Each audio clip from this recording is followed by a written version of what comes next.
Ika-13 ng Marso taong 2013, kasunod ng pagbaba sa pwesto ni Pope Benedict XVI, inabangan ng buong mundo ang bagong mahahalal na pinuno ng simbahan ng mahigit 1 bilyong Katoliko. May mga nag-vigil sa St. Peter's Square. Ang kanilang paghihintay tumagal ng mahigit 1 araw. Nang muling lumabas ang puting usok sa tsiminea ng makasaysayang Sistine Chapel, bumuhos ang emosyon at pagbubunyi.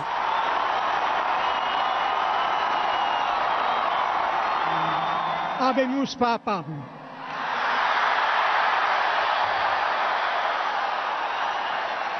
Nakilala ng buong mundo ang hinirang na ika-266 na Santo Papa, si Jorge Mario Bergoglio o ang minahal nating si Pope Francis. Fratelli e sorelle,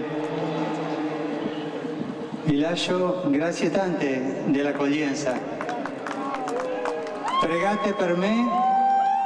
Si Pope Francis, bagamat itinuring na papabila noon o matunog na kardinal na posibleng maging Santo Papa, wala sa mga nangunguna sa listahan ng media outlets. Ang pagkakahalal sa kanya, naglatag ng maraming una sa kasaysayan. Si Pope Francis mula sa Argentina ang kauna-unahang Santo Papa mula sa Amerikas at kauna-unahan din mula sa Jesuit Order. Siya rin ang unang pumili sa pangalang Francis na halaw mula kay Saint Francis of Assisi. Ang pagiging payak daw ng santo ang itinuturing na inspirasyon ni Pope Francis.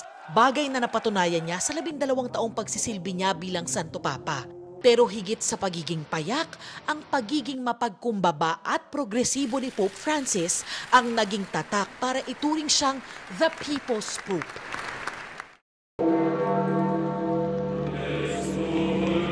At kasunod ng kanyang pagpanaw, tulad din ng libu-libong nag-abang sa kanya sa unang pagkakataon bilang Santo Papa, dagsa ang mga tao hindi lang ng mga Katoliko, kung hindi maging ng iba't ibang relihiyon, sektor at nasyonalidad na nais siyang bigyang pugay sa huling pagkakataon.